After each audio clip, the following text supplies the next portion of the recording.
You had a very high alcohol content that night. You were on several different drugs. We think drug treatment would be what's best for you because that would probably be the answer. Rather than do that, it's we're going to lock you up, then we'll release you one day. Have a good life.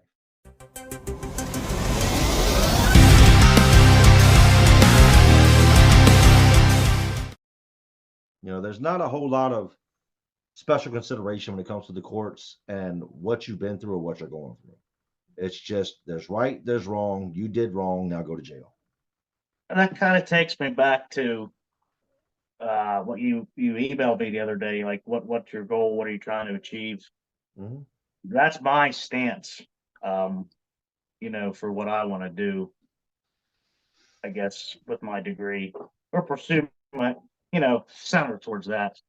Hmm. And that's push for more help, more rehabilitation, more, anything that can help or help an inmate, convict.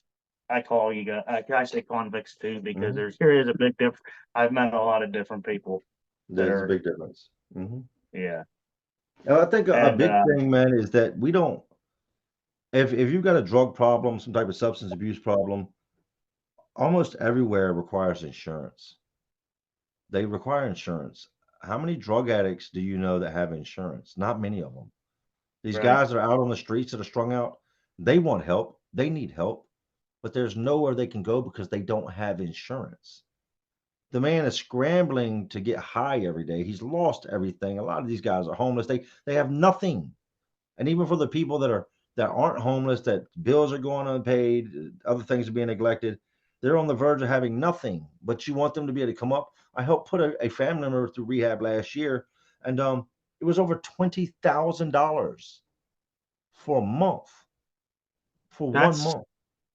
How are you supposed to fix the problem if people that want help can't go get it because they don't have insurance? That's what nonprofit organizations are for. The nonprofits are aimed at things like rehabilitation, drug abuse, alcohol abuse.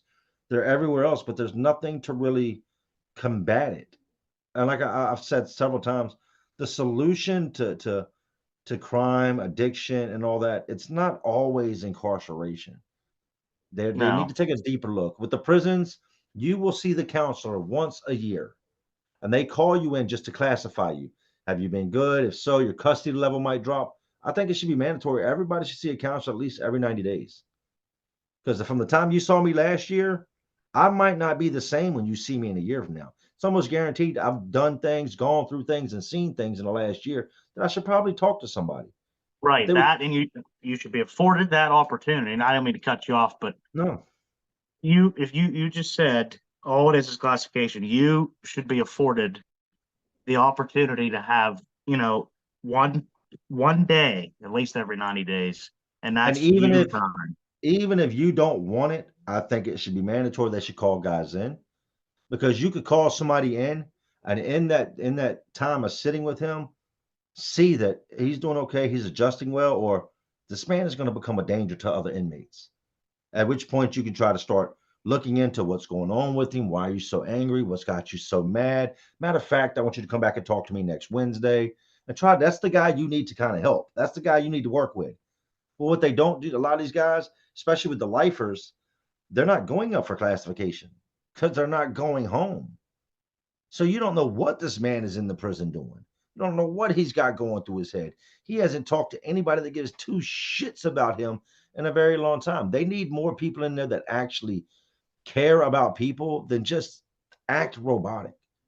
Like you need to actually, regardless, there's got to be some form of compassion. And if there's none, there's just none all the way around the board. And you just treat people like a number and like next, like nobody, you shouldn't be surprised when they act out, man. You've got to stay on track of the guys that are in there because once you're released, probation is going to look at you. You're going to go in every single month and talk to your probation officer. How's things going? How are you adjusting?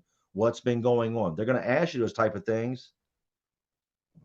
And if you're not adjusting well, they're going to do something to try to help. Well, once they put you in prison, all that stops, and it's just we'll see you next year. Now, that's my goal.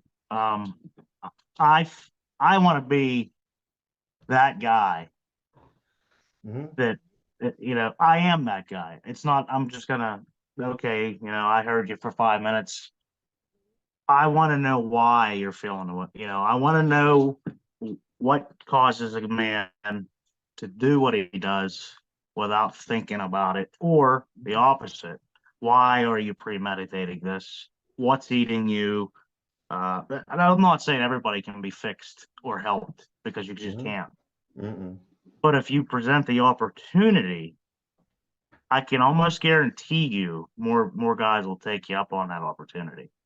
I mean, Especially, a lot of these guys have not talked, and I mean talked like legitly had a conversation about how they feel, what's going on in their life, what's going on in their head in many, many years.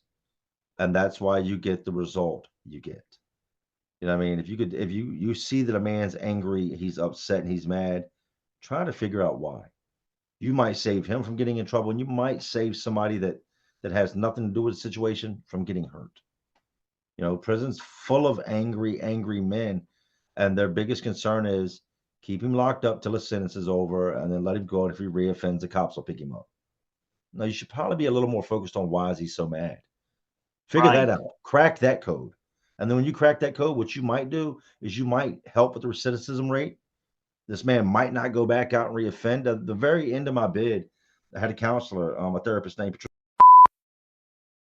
and I had never sat with anybody and talked about the trauma I'd been through in life. And those conversations, I went from being an inmate that would fight, that would flip out on a moment's notice and put my hands on other people, to addressing what the root to my anger was, what caused me to be that angry, my triggers, the things that I could look for that were making me angry and to know when to walk away. Just in maybe I think it was about 11 months of talking with this counselor, it completely changed the person that I was, and it helped. And had I not ever met that woman, or she allowed me to come in and speak with her, that I probably wouldn't have made it out here as long as I did. You know, I kind of can relate with that because, um, not, you know, necessarily on the prison side, but if I wouldn't have, like I spoke with you on the phone earlier about whatever that Lexapro. If Hmm. that would have never happened, if I would have never gone that route, who knows? I mean, like you Hmm. said, You have a you're whole not drinking it entire, you could have a now, whole but entire psychotic break. You can have a whole entire worse than psychotic break, and worse not. than I did. And here's the thing: once that spills out of your lane and then somebody else's, and you hurt somebody, and I've met so many men that did it. That look, I was like temporarily crazy. They'll tell you that I was not in my right mind. But by that point, there, it's too late.